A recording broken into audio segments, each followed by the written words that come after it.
तो hello welcome back to our channel. आज हम लोग देखने वाले हैं कोएफिशिएंट ऑफ रेस्टिट्यूशन के बारे में बेसिकली, ठीक है। ये जो लेक्चर है इस पे आप लोगों को सिर्फ कोएफिशिएंट ऑफ रेस्टिट्यूशन पर बेस्ड जितना भी थ्योरी होगा उसको मैं आप लोगों को बताऊंगा, ठीक है। तो सबसे पहली बात कि कोएफिशिएंट ऑफ रेस्टिट्यूशन का जो फॉर्मूला होता है बेसिकली क्या होता है। तो हम लोग क्या पढ़े हुए, कोएफिशिएंट ऑफ रेस्टिट्यूशन का formula v2 minus v1 divided by u1 minus u2, ठीक है। जब एक मास m1 होगा और कुछ u1 वेलोसिटी से जा रहा है, एक मास m2 होगा, कुछ u2 वेलोसिटी से जा रहा है, और यहाँ पर क्या हुआ, कोलिजन हुआ, ठीक है, m1 m2 के बीच में, और इसका जो कोएफिशिएंट ऑफ रेस्टिट्यूशन है e है, ठीक है। और यहाँ पर ये मास m1 और m2 ये इधर v1 और v2 से गया, ठीक है। कोलिजन के बाद उसका वेलोसिटी चेंज हो गया, तो यहाँ से जो कोएफिशिएंट ऑफ रेस्टिट्यूशन होगा वो कितना होगा, तो ये होगा, ठीक है। ये हम लोग समझ सकते हैं, ठीक है। यहाँ पर बेसिकली बहुत ईजी है, लेकिन इसको हम लोग क्या बोलते हैं,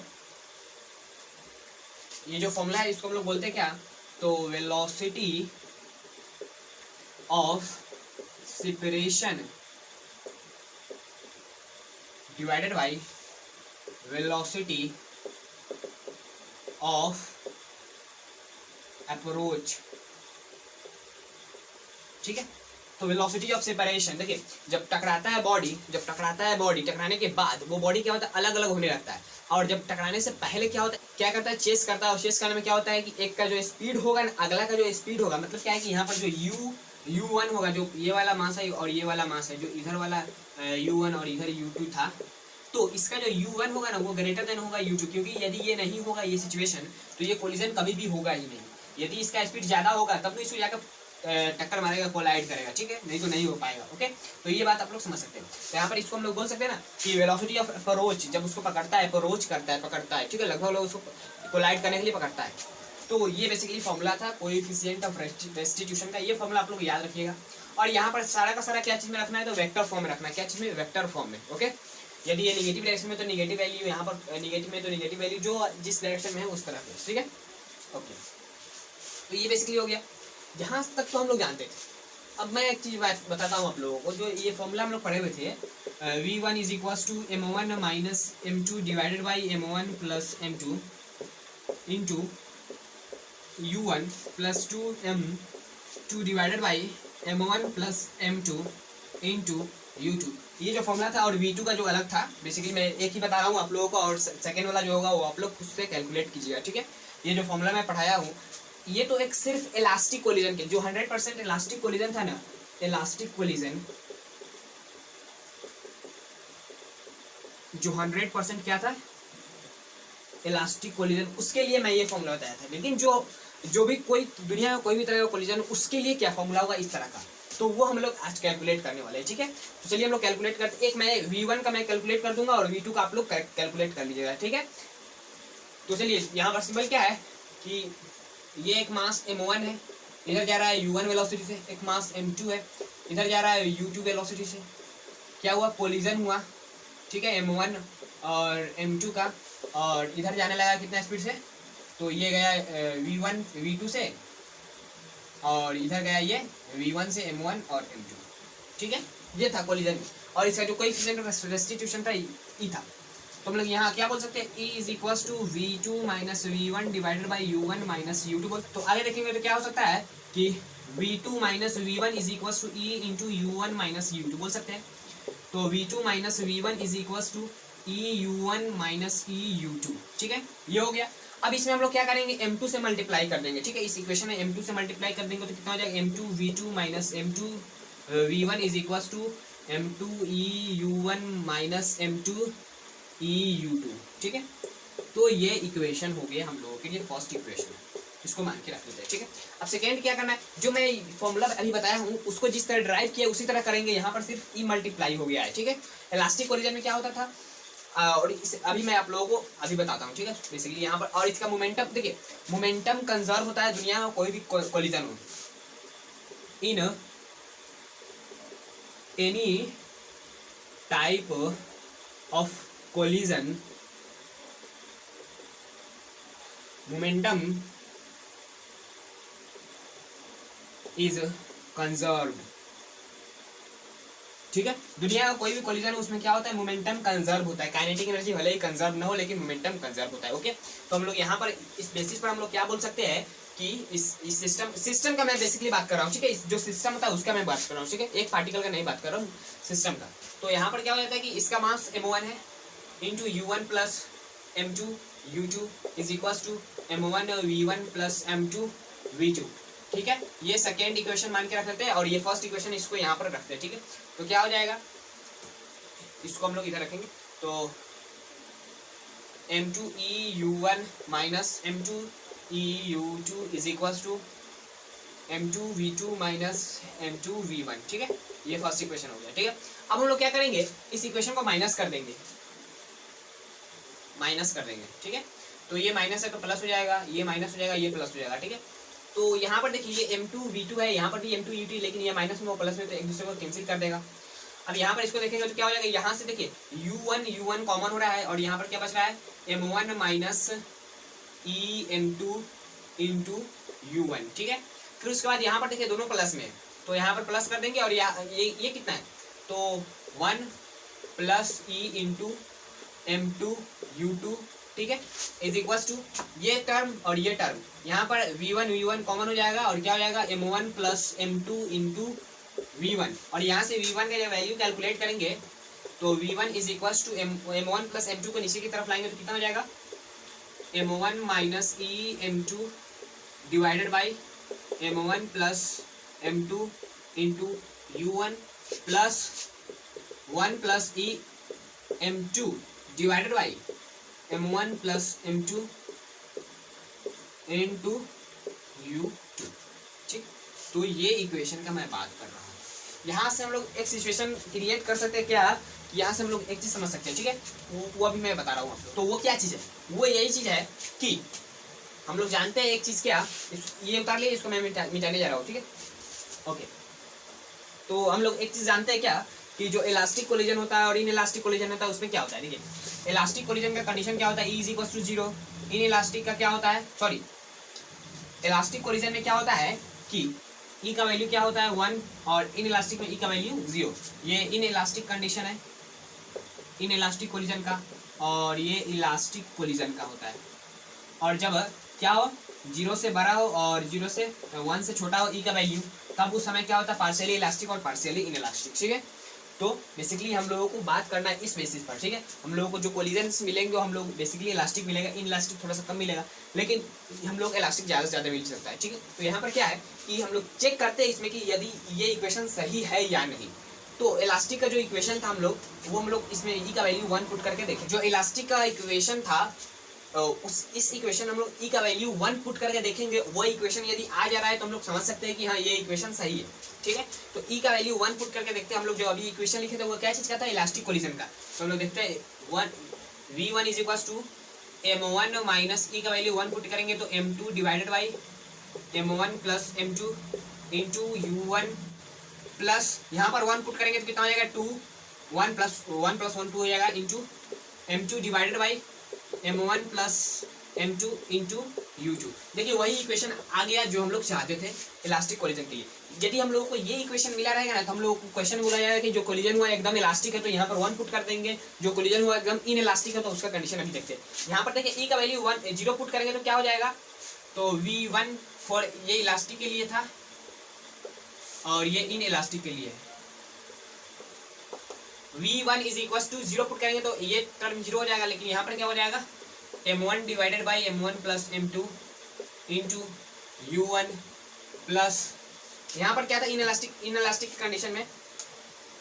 तो इन इलास्टिक कंडीशन में हम लोगों को एक चीज देखने को मिलेगा, ये 0 हो जाएगा, ये 0 हो जाएगा m2। ठीक है, डिवाइडेड बाई m2 u2 और ये इसको हम लोग इधर मल्टीप्लाई कर लेते हैं u1। ठीक है, divided by m1 plus m2। Okay, तो ये हो गया। ओके, ये क्या चीज़ का कंडीशन हो गया, तो इन इलास्टिक में। अब नीचे का बेस है तो ऊपर का मल्टीप्लाई कर सकते हैं। हम लोग क्या कर सकते हैं m1 u1 plus m2 u2 divided by m1 plus m2। देखिए यहाँ पर हम लोग एक चीज़ देखने को मिलेगा होगा क्या, ये हो गया ना। ठीक है, अब यहाँ पर मैं आप लोगों को ये इक्वेशन का मतलब समझा देता हूँ।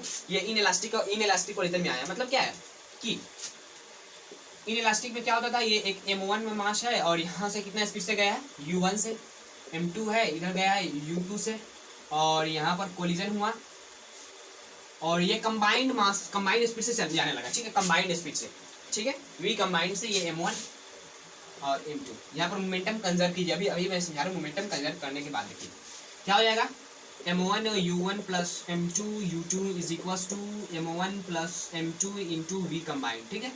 तो वी कंबाइंड निकालेंगे तो कितना हो जाएगा, m1 u1 plus m2 u2 divided by m1 plus m2। देखिए ये जो इक्वेशन आया है वही ये इक्वेशन है, यहाँ पर ये हम लोगों को शो कर रहा है ये इक्वेशन। इसमें जब जीरो पुट करते हैं ई का वैल्यू इन इलास्टिक कंडीशन के लिए, तो यहाँ पर हम लोग को ये समझा रहा है कि ये जो इक्वेशन है आफ्टर कोलिजन जो ऑब्जेक्ट था, दो ऑब्जेक्ट था, वो क्या हो गया, कंबाइंड होकर चलने लगा। देखिए जो हम लोग मास से डिवाइड किए वो जोड़ दिए मास को, ठीक है, जो अलग अलग मास था, जो अलग अलग स्पीड से मोमेंटम दिए थे, लेकिन यहाँ पर क्या है, मास को जोड़ के रखे नीचे की तरफ। क्यों, इसलिए क्योंकि जो मास था वो क्या हो गया, कंबाइंड करके चलने लगा, ठीक है, स्टिक हो गया, चिपक कर चलने लगा, ठीक है। ओके, तो आई होप आप लोगों को यहाँ तक ये बातें समझ में आ गया होगा, ठीक है। अब देखते हैं second number, coefficient of restitution का थ्योरी। वो आप लोगों को देखने को मिलेगा क्या चीज में, तो फ्री फॉल के दौरान जो होता है ना, उस समय वाला कंडीशन है, तो उसके बारे में हम लोग अभी देखते हैं, ठीक है। फ्री फॉल में तो उसमें क्या हो जाएगा, सिंपल, ये क्या है, ग्राउंड है, यहाँ से एक बॉल को ड्रॉप किए, एक बॉल है, यहाँ से क्या क्या ड्रॉप किए, h हाइट है, ये h हाइट है, यहाँ से ड्रॉप किए और यहाँ पर कोलिजन होगा, जो कोलिजन होगा ना उसका जो कोएफिशिएंट ऑफ रेस्टिट्यूशन है वो e है, मान लेते हैं। तो अभी हम लोग मान लेते हैं इसलिए क्योंकि बाद में हम लोग क्वेश्चन में तो गिवन रहेगा, ठीक, ये जैसे आएगा कोलाइड करेगा, फिर ऊपर जाएगा थोड़ा सा, फिर नीचे आएगा, फिर ऊपर जाएगा, फिर नीचे आएगा, फिर ऊपर जाएगा, नीचे आएगा, ऊपर जाएगा, नीचे आएगा, ये इस तरह चलते इन्फिनिटी तक जाएगा, ठीक है। ओके, तो हम लोग यहाँ पर यही निकालने वाले हैं कि इसका हाइट कितना होगा, कोई भी तरीका, ठीक है। हम लोग एक फॉर्मूला पढ़ते हैं क्या, hn इज इक्वल्स टू ई की पावर 2nh, ठीक है, ये हम लोग पढ़ते हैं। तो ये कैसे आता है, ये फॉर्मूला आया कहाँ से और कैसे आया, ये हम लोग अभी देखते हैं। सिंपल, सबसे पहली बात, ये वाला जो इक्वेशन है इसको देखते हैं, इसका जो हाइट होगा वो कितना है, h। तो h का वैल्यू हम लोग कैसे फाइंड करते हैं, h इज इक्वल्स टू कितना हो जाएगा, तो सिंपल देखिए, सबसे पहली बात यहाँ पर मोमेंटम कंजर्व करेंगे, ठीक है, और ये तो हम लोग को पता है, गिवन रहेगा क्वेश्चन में। उसके बाद ये वाला हाइट नहीं गिवन है, ये है, ये वाला जो हाइट है वही ये वाला भी है। देखिए ये वाला जो सिस्टम है ना, ये वाला, ये सिस्टम का हाइट जो होगा नीचे से ऊपर जाने तक और ऊपर से नीचे आने तक वो सेम होगा, फिर इस सिस्टम का अलग होगा, इस सिस्टम का अलग होगा, ठीक है। तो हम लोग वो कैलकुलेट करने वाले हैं, ओके। तो इसको मैं मिटा दे रहा हूँ, इसका कोई काम नहीं, ओके, हो गया। अब देखिए सिंपल क्या करना है, ये जो फॉर्मूला है वो कहाँ से है ये प्रूफ करना है। तो उससे पहले हम लोगों को एक चीज़ करना पड़ेगा, क्या, कि यहाँ पर इसका स्पीड कितना होगा, तो h हाइट से जब किसी चीज़ को फेंकते तो फाइनल स्पीड उसका नीचे की तरफ कितना होता है, √2gh, ठीक है, इतना होता है ना, जानते हैं ना, ठीक है। तो इसको हम लोग u मान लेते हैं, इस स्पीड को थोड़ी देर के लिए, ठीक है। अब यहाँ पर इनिशियली स्पीड u है, कोलाइड करने के बाद कितना होगा, तो e is equals to v2 minus v1 divided by u1 minus u2, ये फॉर्मूला लगाएंगे। देखिए e का वैल्यू e है, इज इक्वल्स टू v2, इस सिस्टम को जो ये ग्राउंड है इसको सेकंड मान लेते हैं और इस बॉल को फर्स्ट सिस्टम मान लेते हैं, इन दोनों का एक सिस्टम है। तो v2 का वैल्यू कितना है, तो शुरुआत में भी जीरो रहेगा इसका स्पीड और बाद में भी जीरो रहेगा, क्योंकि ये देखिए एक ट्रक में एक साइकिल को लड़ाएंगे या एक दीवार पर एक बॉल को मारेंगे तो दीवार तो हिले वाला है नहीं, ये बॉल ही सिर्फ आगे पीछे करेगा जो भी करेगा, इसीलिए मैं बता रहा हूँ, ठीक है। तो v2 तो जीरो हो जाएगा, माइनस v1 का वैल्यू कितना है, तो v1 निगेटिव डायरेक्शन में जा रहा है, निगेटिव डायरेक्शन में कितना स्पीड से, तो u ठीक है, थोड़ी देर के लिए u लिख लेते हैं, minus u divided by u1, इसका इनिशियल स्पीड कितना था बेसिकली, सॉरी ये जो यहाँ पर जो होगा ना माइनस v1, ये हम लोग को पता नहीं, यही निकालना है ना, फाइनल जो टकरा कर यहाँ से जाएगा ये निकालना है, ठीक है। शुरुआत में जो u1 का वैल्यू ये रखना है, तो माइनस हो जाएगा कितना u, ठीक है। उसके बाद ये फाइनल इनिशियल भी जीरो में और फाइनली भी जीरो में, ये सेकंड वाला पोजीशन। तो यहाँ पर v1 का ये देखिए माइनस माइनस कट जाएगा, ये जीरो तो कोई वैल्यू नहीं रहेगा ना, तो v1 is equals to eu, ठीक है, ये आ गया हम लोगों को। अच्छा, इनिशियली स्पीड इतना से ये अब गया, सेकंड वाला जो राउंड है ना, ये फर्स्ट राउंड, ये सेकंड राउंड, ये थर्ड राउंड, ये फोर्थ राउंड, ये फिफ्थ राउंड, इन्फिनिटी तक जाएगा, ठीक है। तो u है, अब हम लोग h1 इसको मान लेते हैं, इसको h2 मान लेते हैं, इसको h3 मान लेते हैं, हम लोग वैल्यू निकालते हैं, ठीक है, h1 का। तो h1 का कैसे निकालेंगे, सिंपल, कि फाइनल स्पीड तो जाकर यहाँ पर इस बॉल का 0 हो जाएगा, ठीक है। तो देखिए इनिशियल स्पीड इतना है, फाइनल स्पीड हम लोग को 0 मिल गया है, तो हम लोग यहाँ पर क्या लगाएंगे, 0 is equal to u square, यानी e square you square minus 2gh1, ठीक है। तो h1 का वैल्यू कितना हो जाएगा, तो इसको जब इधर ले आएंगे तो h1 is equal to E square you square divided by 2g, U square का वैल्यू रखेंगे तो 2g, इसका स्क्वायर करेंगे तो 2gh हो जाएगा, यानी e square into 2gh divided by 2g, ये 2g गया, यानी ई स्क्वायर h1 का वैल्यू आ गया, ठीक है। अब इसी तरह हम लोग थर्ड का भी वैल्यू निकालेंगे, ये सेकंड का निकला, थर्ड का भी h2 का वैल्यू निकालेंगे, तो उसका क्या हो जाएगा, h2 का वैल्यू e की पावर 4h, h3 का निकालेंगे तो e की पावर 6h। देखिए हम लोग को क्या मिल रहा है कि इस लंग 2 रख लेते तो इसका डबल हो जाएगा, इस लंग 3 रखते तो इसका डबल हो जाएगा। उसी तरह यदि हम लोग यहाँ पर n रखते हैं तो e की पावर 2nh हो जाता, ठीक है। इसी तरह हम लोग फॉर्मूला को ड्राइव करते हैं, ऑब्जर्वेशन से हम लोग इस फॉर्मूला को ड्राइव किया, ओके। यहाँ पर कोई भी इसका डेरिवेशन नहीं है, इसका डेरिवेशन यही ऑब्जर्वेशन, ओके। तो अब हम लोग देखते हैं सेकंड नंबर की, यदि इस बॉल को हम लोग फेंके नीचे की तरफ, ठीक है, इस बॉल को नीचे की तरफ फेंके हैं, तो ये जो पाथ ट्रेवल किया है, ये डिंग डोंग पाथ ट्रेवल किया है, ये इस तरह, ये जो पाथ ट्रेवल किया ये इसका डिस्टेंस से कितना ट्रेवल किया, ये डिस्टेंस कितना ट्रेवल किया, ये हम लोग फाइंड करने वाले हैं, ठीक है। चलिए हम लोग उसको फाइंड करते हैं। तो ये हो गया ना, h n equals to e की पावर 2nh, ओके। तो पाथ डिस्टेंस ट्रेवल करते हैं, कितना ट्रेवल कर रहा है, ठीक है। डिस्टेंस कैलकुलेट करते हैं, ट्रेवल नहीं करते, कैलकुलेट करते हैं, ठीक है, ओके। तो ये कोएफिशिएंट ऑफ सब्स्टिट्यूशन ई है।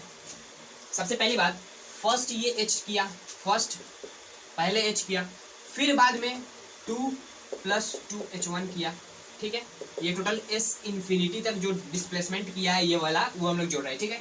पहले h किया प्लस 2h1 किया, 2h1 इसलिए क्योंकि नीचे से ऊपर की तरफ h1 गया, फिर ऊपर से नीचे की तरफ आया, फिर यहाँ पर प्लस 2h2 किया, प्लस डॉट डॉट डॉट आगे की तरफ जितना चला गया, ओके। तो h1 का वैल्यू h2 का वैल्यू हम लोग कहाँ से निकालेंगे, सिंपल तरीका हम लोग निकाल सकते हैं, कैसे, तो h प्लस 2 इंटू h1 का वैल्यू कितना हो जाएगा, तो e की पावर 2h, e की पावर 2h प्लस 2 e की power 4h plus dot dot इस तरह चला जाएगा, ठीक है। एक और लिख देता हूँ, ठीक। तो यहाँ पर कितना हो जाएगा, 2 e की power 6h plus dot dot, okay. तो यहाँ से हम लोग एक चीज कॉमन कर सकते हैं, क्या कि 2h कॉमन कर लेंगे, ठीक है। ये h वाला जो है ना, इसको इस तरह रहने देते हैं, प्लस 2h कॉमन कर लेते, तो यहाँ पर क्या बचेगा, 2h कॉमन करते ही e स्क्वायर प्लस e की पावर 4 प्लस e की पावर 6 प्लस e की पावर 8 आगे की तरफ बचेगा, इस तरह इन्फिनिटी तक जाएगा, ओके। तो ये एक जीपी है, ज्योमेट्रिकल प्रोग्रेशन, ठीक है। इसको हम लोग कैसे जोड़ते हैं, इस तरह इन्फिनिटी तक जो होता है उसको हम लोग कैसे जोड़ते हैं, तो जो s इन्फिनिटी होता है उसको हम लोग जोड़ते हैं a/1 माइनस r।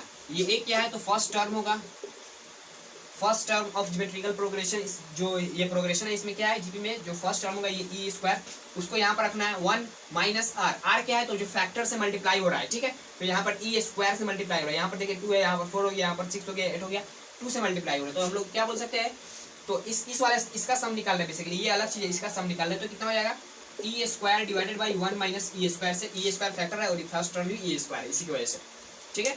तो ये बेसिकली हो गया। अब यहाँ पर हम लोग इस टर्म को लिखते हैं तो कितना हो जाएगा, h plus 2h into E square divided by 1 minus e square, ठीक है, 1 माइनस ई स्क्वायर, ओके। ये हो गया। यहाँ पर थोड़ा मैं पहले ही बता चुका था कि मैथमेटिक्स का थोड़ा सा यहाँ पर यूज होने वाला है, ठीक है। तो देखते हैं, यहाँ से h को कॉमन कर लेंगे, 1 और 2 को अंदर मल्टीप्लाई कर देंगे तो 2e square divided by 1 minus e square, इसको हम लोग जब इधर करेंगे तो कितना हो जाएगा, h इंटू यहाँ पर हो जाएगा 1 plus E square divided by 1 minus e square, okay. तो ये आ गया डिस्प्लेसमेंट जो हम लोग इन्फिनिटी तक ट्रैवल किए, मतलब क्या है कि ये वाला जो डिस्प्लेसमेंट ट्रैवल किया है, डिंग डोंग जिगजैग जो भी बोल दीजिए, ये जो डिस्प्लेसमेंट मैं बोल रहा हूँ, डिस्टेंस जो ट्रैवल किया है ना उसका सम ये है h1 plus E square divided by 1 minus e square, ठीक है। तो ये आप लोगों को ये लिखना है, एक फॉर्मूला ये लिखना है, ठीक है। और उससे पहले जो मैं बताया था क्या, तो v1 is equals to m2 minus m1 minus e m2 divided by m1 plus m2 u2, ये जो फॉर्मूला था उसको आप लोग लिख लीजिएगा, ठीक है, ओके। तो ये हो गया। अब हम लोग देखते हैं क्या कि इसका जो टाइम हुआ ये चलने में कितना टाइम लगा, टोटल चलने में, एक नहीं टोटल, यहाँ से इस तरह जो ये जो डिस्प्लेसमेंट ट्रेवल किया है, डिस्टेंस जो ट्रेवल किया है, इसको टोटल डिस्टेंस ट्रैवल करने में कितना समय लगा ये कैलकुलेट करने जा रहे हैं, ठीक है। चलिए कैलकुलेट कर ले, तो उसको भी सिंपल तरीका है, उसको भी कैलकुलेट करेंगे। इसी तरह जीपी का थोड़ा सा उसमें भी यूज होने वाला है। ओके, तो देखते हैं। सबसे पहला तो एक ही लाइन चला है, एच में सिर्फ एक चला है, तो टी इज इक्वल्स टू कितना हो जाएगा, पहला में T1 इज इक्वल्स टू, इसको टी ही बोल देते, ठीक है। तो T इज इक्वल्स टू, इसका देखिए डिस्प्लेसमेंट h किया नीचे की डायरेक्शन में, तो माइनस एच, एक्सेलरेशन माइनस जी, ठीक है। और इनिशियल स्पीड 0 है, तो टाइम निकाल सकते हैं ना, minus H is equal to 0, तो यूटी में तो इनिशियल स्पीड 0 है, तो ये 0 हो जाएगा, minus half into minus G T, minus यहाँ पर नहीं हुआ, यहाँ पर सिर्फ ये माइनस कट जाएगा, और 2h/g का root is equal to T का वैल्यू आएगा, ठीक है। तो कितना हो जाएगा 2h/g, ये हो गया। ओके, ये फर्स्ट का हो गया, ठीक है। अब सेकेंड में क्या होता है कि नीचे से ऊपर जाने में जो समय लगा उतना ही नीचे ऊपर से नीचे आने में लगा, ठीक है। तो हम लोग यहाँ पर लिखेंगे जो T1 का वैल्यू होगा ना, T1 का वो कितना होगा डिस्प्लेसमेंट, तो इसका हो जाएगा कितना, तो 2h1 डिवाइडेड बाई जी, लेकिन इसमें बाहर की तरफ 2 मल्टीप्लाई करना पड़ेगा, इसलिए क्योंकि ये नीचे से ऊपर की तरफ जो गया उतना ही ऊपर से नीचे की तरफ आया है ना, इसकी वजह से। और जो T2 का वैल्यू होगा उसी तरह यहाँ पर h2 रख देंगे, 2h2 divided by ji into 2, उसी तरह डॉट डॉट Tn जो होगा ना root 2hn divided by h into 2, ठीक है। तो ये इस तरह करेंगे। तो टोटल टाइम हम लोग क्या कैसे निकालेंगे, T total is equal to T plus T1 plus T2 plus dot dot dot Tn, ठीक है। तो T का वैल्यू कितना है, रूट 2h/g प्लस रूट 2, देखिए ये जो 2 है इसको हम लोग इधर मल्टीप्लाई कर लेते हैं, इधर 2 root 2h1/g plus 2h2/g plus इस तरह आगे की तरफ जाएगा, ठीक है। ओके, यहाँ से हम लोग एक चीज कॉमन, सॉरी अभी नहीं कॉमन दिख रहा है, यहाँ पर कितना हो जा रहा है, ये 2h/g प्लस 2 इंटू 2h1 को हम लोग किस तरह लिख सकते हैं, तो हम लोग ये फॉर्मूला के हिसाब से लिख सकते हैं, hn इज इक्वल टू की पावर 2nh, ठीक है। तो h1 को हम लोग क्या लिख सकते हैं, यहाँ पर n वैल्यू पुट करेंगे तो e स्क्वायर h लिख सकते हैं, e square h/g plus 2 into root 2 e की power 4h/g plus dot dot dot. यहाँ से देखिए जो 2h/g है, रूट 2h/g यहाँ पर हम लोग कॉमन कर सकते हैं, ठीक है। तो क्या करेंगे कि ये रूट 2h/g हो गया, प्लस यहाँ से हम लोग क्या कॉमन करेंगे, 2 रूट 2h/g, और एक और चीज कॉमन हो जाएगा, ई स्क्वायर भी कॉमन हो जाएगा, ठीक है। प्लस यहाँ पर कितना बचेगा, तो 1 बचेगा, सॉरी प्लस नहीं, यहाँ पर मल्टीप्लाई होगा ना, 1 बचेगा प्लस, और यहाँ से हम लोग क्या कॉमन किया है, तो 2 रूट h बचेगी, ठीक है। देखिए यहाँ पर रूट 2h ई स्क्वायर बटे जी, तो यहाँ पर 1 हो गया, ये पूरा का पूरा कॉमन हो गया, यहाँ से क्या होगा, सिर्फ ई स्क्वायर बचेगा, यहाँ पर ई की पावर 4 है तो ई स्क्वायर बच जाएगा, और ई स्क्वायर कॉमन हो जाएगा, तो यहाँ पर क्या बचेगा, रूट ई स्क्वायर, तो रूट ई स्क्वायर का वैल्यू क्या होता है, तो ई होता है प्लस ई स्क्वायर प्लस ई की पावर 3 प्लस डॉट डॉट, इस तरह आगे की तरफ जो आप लोग कैलकुलेट करिएगा समझ में आ जाएगा, ठीक है। ये एक जीपी है, ठीक है, ज्योमेट्रिकल प्रोग्रेशन, वही जिसका सम हम लोग इस तरह करते थे, a/1 - r, ठीक है। ये फर्स्ट टर्म होता था, और ये जो फैक्टर होता था जिससे मल्टीप्लाई हो रहा है, यहाँ पर क्या है फैक्टर, तो ई है, यहाँ पर फर्स्ट टर्म है, फिर उसके बाद मल्टीप्लाई होगा ई से, उसके बाद फिर मल्टीप्लाई हो रहा है ई से, फर्स्ट टर्म 1 है, ठीक है। तो यहाँ से भी हम लोग रूट 2h/g कॉमन कर सकते हैं, ठीक है। तो रूट 2h/g कॉमन करेंगे तो 1 प्लस यहाँ से कॉमन करेंगे तो कितना हो जाएगा, ये तो कॉमन है, ई स्क्वायर है तो ई स्क्वायर बाहर आ जाएगा, 2e हो जाएगा इंटू इसका सम कितना हो जाएगा, तो 1/1 - e हो जाएगा, ठीक है। ओके, तो ये हो गया। अब क्या करना है, इसको हम लोग इसमें मल्टीप्लाई करेंगे तो ये क्या हो जाएगा बेसिकली, तो इसके जगह पर हम लोग इसको लिख देते हैं 1 + 2e, इसको मिटा देते हैं, ठीक है, ये टर्म गया। ओके, इसको हम लोग इधर थोड़ा सा खसका लेते हैं, तो 1 + 2e डिवाइडेड बाई 1 - e, ठीक है। ये 2e कहाँ से आ गया, 2e यही होगा, देखिए देखिए थोड़ा समझिए, यहां से क्या कॉमन करेंगे तो root 2h/g 1 plus 2e into इसका जो टर्म हो जाएगा कितना हो जाएगा, तो इसको जब कैलकुलेट करेंगे तो कितना हो जाएगा 1/1 माइनस ई, ठीक है 1/1 माइनस ई, ठीक है। और यहाँ से तो ये हो चुका है, और इसको जब हम लोग इसमें मल्टीप्लाई, ये वाला टर्म है ना, ये सिर्फ मल्टीप्लाई होगा यहाँ पर, सॉरी अब समझ में आएगा, ठीक है। यहाँ पर देखिए क्या हो गया, इसको हम लोग मिटाकर यहाँ पर लिख सकते हैं क्या कि 1/1 माइनस ई लिख सकते हैं, ठीक है, लिख सकते हैं ना। अब क्या करेंगे, यहाँ से √2h/g को कॉमन करेंगे, 1 प्लस 2e बटे को छोड़ दिए यहाँ पर, अभी समझ में आएगा आप लोग में क्यों बटे लिया, 2e इंटू 1 माइनस 1e, ठीक है। ये इसमें का था, मैं अलग इसको कर रहा था, इसी वजह से करवाया रहा, ठीक है। तो √2h/g इसको जब मल्टीप्लाई करेंगे तो कितना हो जाएगा, तो ये इधर जाएगा, उसके बाद 2e हो जाएगा, ये फिर 1 माइनस e हो जाएगा, तो 1 प्लस e/1 माइनस e, ये हो गया टोटल टाइम। ओके, तो आई होप आप लोगों को यहाँ तक समझ में आ गया होगा। समझ में आया तो इस वीडियो को लाइक कर दीजिएगा, चैनल पर नए हैं तो चैनल को सब्सक्राइब कर लीजिए। चलते हैं, जय हिंद जय भारत।